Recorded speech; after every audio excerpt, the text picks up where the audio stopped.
Hi everyone, it's Dani and I'm here with another Booktube video, and I actually decided to switch my setup when I'm talking about books to be more relevant. So I'm right in front of my bookcases. I usually film right in front of my window, so the lighting might be a little bit different, but I think it's enough light to see me and see the background. So I'm here with the Why I Am a Reader tag. So I was tagged by Amanda D to do this tag. She's wonderful. I watch her Project Pans as well as all her reading videos. She's also on that cusp of project panning and being a booktuber. I love when people have both booktube content and project pan content on their channels. So Amanda did her video and I just watched it and it was wonderful. I'm gonna link her video and her channel down below. She was tagged by Floralisa, who I also follow as a project panner, and she also does book videos from time to time on her channel. Floralisa, I'm not sure if you created this tag. I wasn't completely clear on that when I watched your video. I don't know if you created it. If you did, she created it, or if you just found this tag somewhere and did it. I'm not entirely sure, but I'm gonna link all of the information down below in case you want to go watch them, which I highly suggest you do. So this is the Why I Am a Reader tag, and I thought it was really fun, and I just like doing tags, so I'm gonna go ahead and do this tag. So I'm just gonna answer all of the questions that Floralisa and Amanda did. So let's start off with number one word that describes being a reader.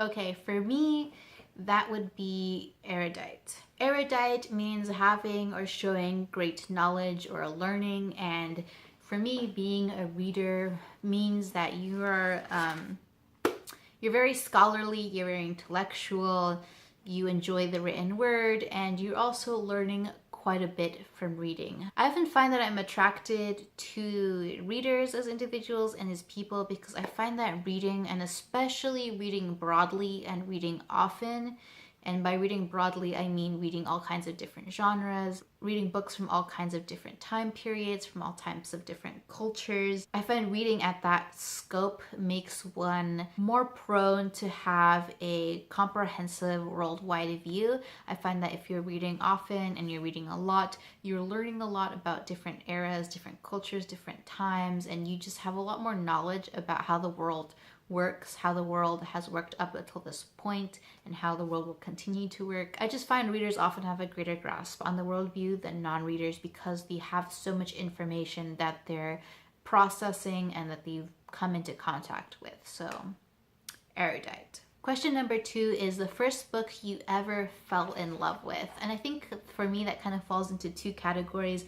There are those books that I fell in love with as a child, and then there are those books that really introduced me into the world of reading,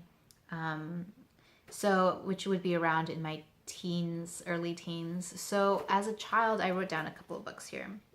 As a child, I really liked reading the Goosebumps books. I'm going to pop in photos of all of the books that I talk about right here, right next to me, so you guys have an idea of what I'm talking about. So the Goosebumps series by R.L. Stine, I loved those as a kid. The Hank the Cowdog series, I really enjoyed that series. The Anne of Green Gables series. Ramona Beasley, the series of Unfortunate Events by Lemony Snicket. Harriet the Spy, I really enjoyed that book.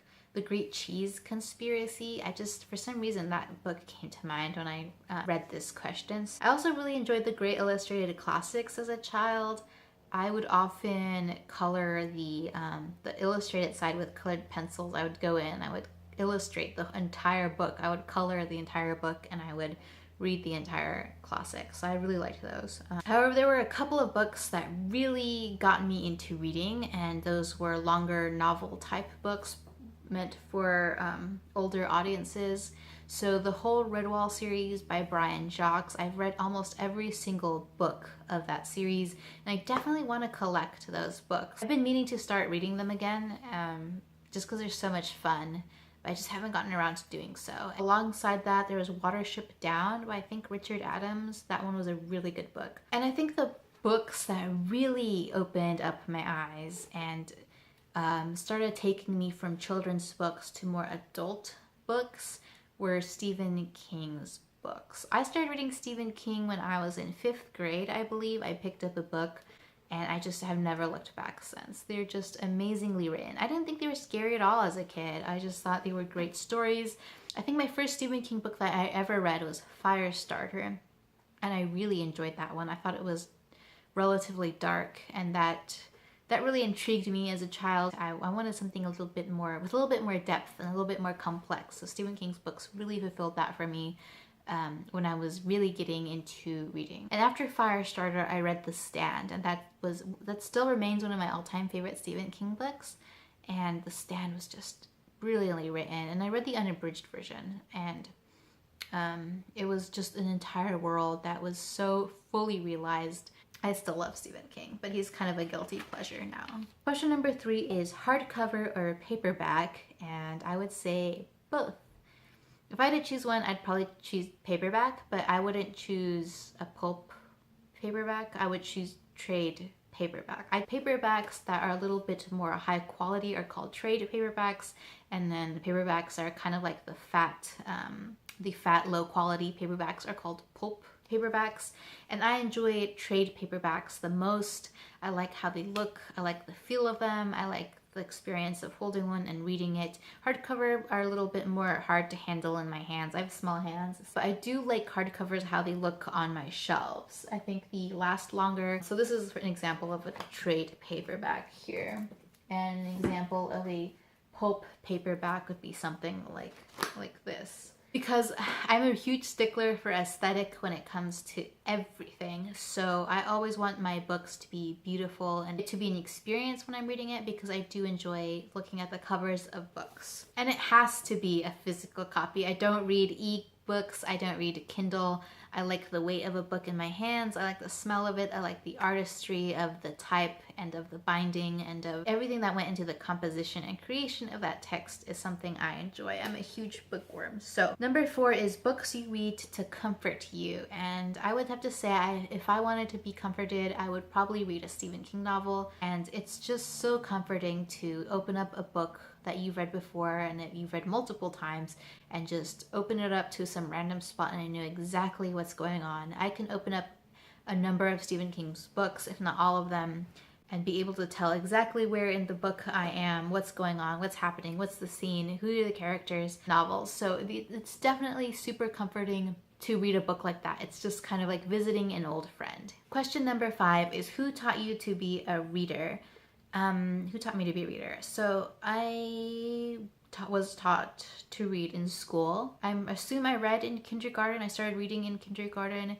My parents did not speak English. They did not write or read English, so I didn't learn from my parents. I assume I just was taught in school. Question number 6 is how has reading shaped your identity? So reading has completely expanded my horizons, and it is why I am the person I am today. It really gave me the knowledge to see and understand the world as it is, and I think reading has definitely shaped my identity and continues to shape my identity. With every book I read, I feel like I'm learning something new and learning something about myself or something about the world. I'm always learning with every single book I pick up.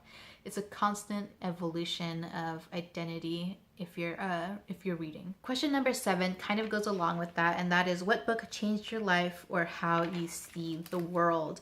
And there's a lot of books that have changed my life and changed my perception of the world. And a lot of these books are a little bit more academic, they're more scholarly, they're not fiction pieces or anything like that. I read most of these when I was in college. I took a couple of sociology, ethnic studies, American history classes that had a lot to do with Latino studies, Black studies, that kind of thing. So I read a couple of texts and I'll just pop them up right here.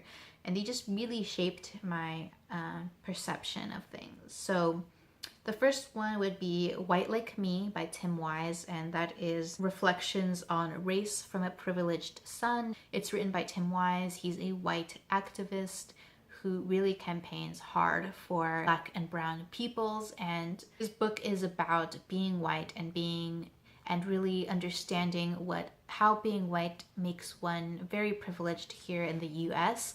And it's the first time I really understood and learned about the concept of white privilege, and I was able to read this book and it gave me a language I did not have before to talk about white privilege and the oppression of people of color in the United States. That one was a really good book. Another book is Imagined Communities by Benedict Anderson, and this is reflections on the origin and spread of nationalism. I read this book in a senior seminar in college. Imagined Communities really gave me an insight into how nations, which is a type of community, how nations are born, how nations are created, and what exactly that means for humans who are living in the nations. What's the relationship between a human being and the nation state? Another book that I found really fascinating was De Colores Means All of Us, Latina Views for a Multicolored Century by Elizabeth Martinez.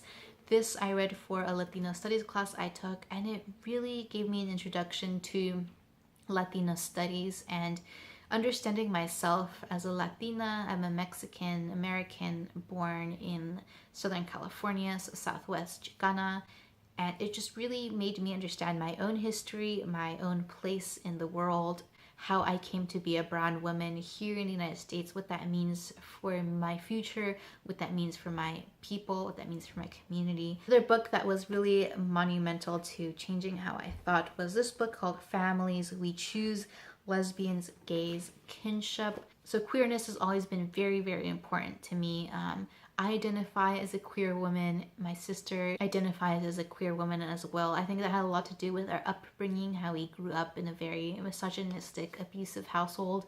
And growing up like that really made us question the sacredness of family, the sacredness of male-female relationships, the sacredness of a father figure and of a husband figure. The book really gave me an understanding of queer history in the United States and how queer people often have to choose their own families over the families that they were born into. And I think the last book I'll throw up here is a book called The Origin of the Family, Private Property and the State by Friedrich Engels. So Engels, of course, is heavily involved in the creation of Marxism, and his text on the origin of the family was a text he read in a senior seminar in college about, again, the formation of family and how that's intrinsically tied into economic systems, especially that of capitalism, and how that has influenced us as people to be in these units, these familial units throughout time. So that one was a really interesting read. The last question is the number 8, and it's describe your dream reading lounge. Okay, so my dream reading lounge would be, it would be a large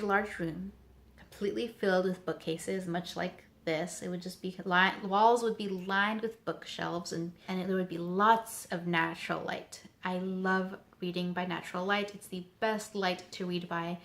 Fluorescent lights, forget about it. Yellow lights are, they're okay, but they're not my favorite. But natural lighting is the best lighting to read by. Floor to ceiling windows, like one wall would be complete windows and would look out into a beautiful forest view or an ocean view, just some beautiful landscape that's calming and a great environment to read in. You know, lots of snacks around, and it would just be, there would be places I could sit and lean back and recline and read. I mean, my preferred reading position is to be like in a really comfy reclining position, but sometimes I do like just laying down on my belly and reading like that. So, and of course there'd be a bunch of snacks too. There'd be like a bowl of chocolates, there would be like a little station for like water, lemonade, and coffee. All right guys, that is it for the Why I Am a Reader tag. Thank you Amanda for tagging me, and girl, we should do some more reading tags. I know you read, and I know Rebecca from Panning and Stuff reads as well, and now I know Floralisa reads as well. So that's 4 of us Project Pan readers. So it'd be super fun if we continue to do tags and collabs like this. So I'm looking forward to something like that. So just let me know if you guys want to do something like that. And if you guys read as well, just leave comments down below about things you would like to see in terms of book videos. I know a couple of you like to watch my book videos, so thank you so much for watching those, as well as like my beauty videos and my Project Pan videos. It really means a lot to me. So I think that's it I have to say. All right guys, bye.